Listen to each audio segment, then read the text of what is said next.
മേമ ഈ ന്റെ മുന്നിലല്ലേ ആൻ ഉണ്ടാവുക.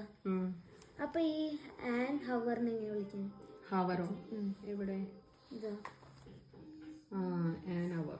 എച്ചിന്റെ മുൻപിൽ എങ്ങനെ ആൻ വരാന്നാ? അതെന്താന്നറിയോ?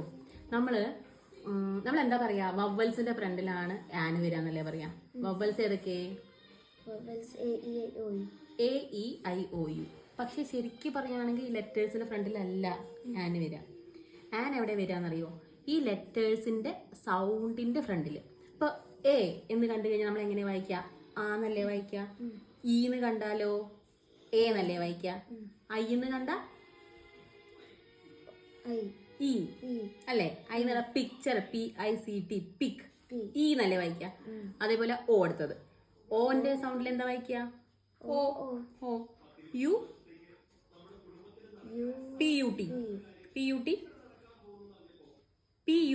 പുട്ട്, പുട്ട്.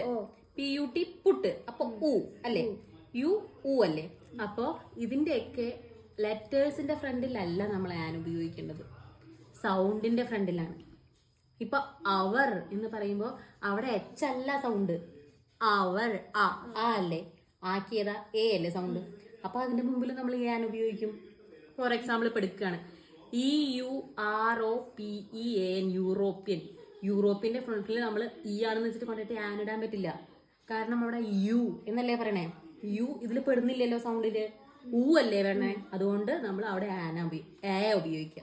മനസ്സിലായോ? അപ്പൊ ഒരിക്കലും നമ്മള് ലെറ്റേഴ്സിന്റെ ഫ്രണ്ടിലല്ല ആൻ ഉപയോഗിക്കുന്നത്, സൗണ്ടിന്റെ ഫ്രണ്ടിലാണ്.